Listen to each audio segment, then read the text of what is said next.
Swastiastu. Kami dari kelompok 11 akan memaparkan video praktikum tentang sistem pernapasan dan peredaran darah manusia.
Sistem pernapasan.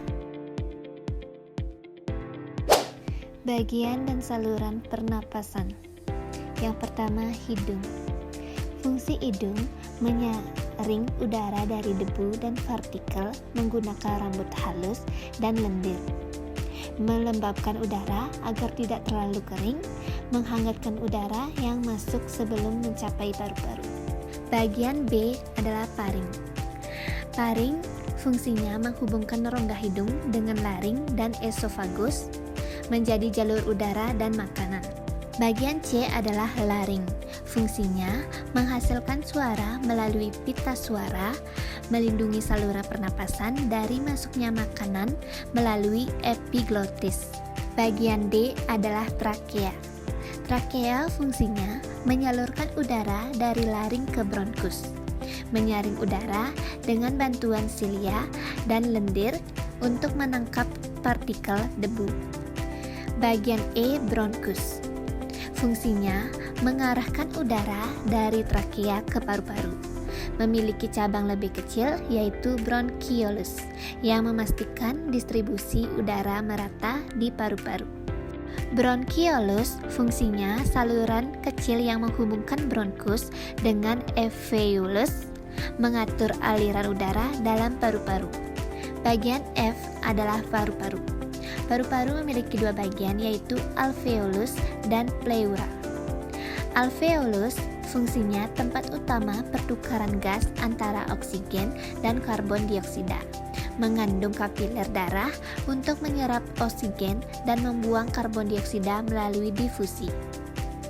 Pleura. Pleura fungsinya melapisi paru-paru untuk melindungi dan gesekan saat paru-paru mengembang dan mengempis. Mengandung cairan pleura yang berfungsi sebagai pelumas. Yang terakhir ada diafragma. Diafragma berfungsi mengatur volume rongga dada saat inspirasi dan ekspirasi. Berkontraksi untuk menarik udara ke paru-paru atau inspirasi, dan relaksasi untuk mengeluarkan udara atau ekspirasi.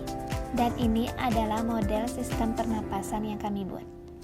Nah, bisa dilihat saat balon di bawah ditarik, maka dua balon yang di dalam akan mengembang. Ini memperlihatkan kerja dari diafragma yang berkontraksi dan akhirnya udara masuk ke paru-paru. Nah, udara masuk lewat hidung dan akan diteruskan lewat trakea. Lalu masuk ke percabangan trakea yaitu bronkus. Dan di bronkus masuk ke bronkiolus, itu cabang-cabang dari bronkus, dan masuk ke gelombang udara yaitu alveolus. Nah, di kapiler darah terjadilah pertukaran antara oksigen dan karbon dioksida. Selanjutnya yaitu sistem peredaran darah manusia. Sistem peredaran darah manusia dimulai dari serambi kiri atau atrium kiri. Fungsi serambi kiri menerima darah kaya oksigen dari paru-paru melalui vena pulmonalis, lalu menuju ke bilik kiri. Bilik kiri berfungsi memompa darah kaya oksigen ke seluruh tubuh melalui aorta. Merupakan ruang dengan dinding paling tebal karena tekanan besar yang diperlukan untuk mendistribusikan darah ke seluruh tubuh. Selanjutnya ke kapiler. Fungsi kapiler tempat pertukaran zat antara darah dan sel tubuh, memberikan oksigen dan nutrisi ke jaringan tubuh, mengambil karbon dioksida dan limbah metabolisme dari sel untuk dibawa ke organ ekskresi. Lanjutnya menuju ke serambi kanan atau atrium kanan. Fungsinya menerima darah kaya karbon dioksida dari tubuh melalui vena cava superior dan inferior, memompa darah ke bilik kanan untuk dialirkan ke paru-paru. Lalu ke bilik kanan atau ventrikel kanan. Fungsinya memompa darah kaya karbon dioksida ke paru-paru melalui arteri pulmonalis, menekan darah ke paru-paru untuk melepaskan karbon dioksida dan mengambil oksigen. Selanjutnya menuju ke paru-paru atau alveolus. Fungsinya tempat pertukaran gas antara darah dan udara.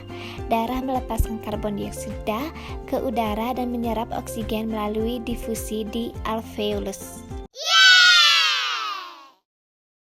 Sekian pemaparan dari video kami tutup dengan nama Santi.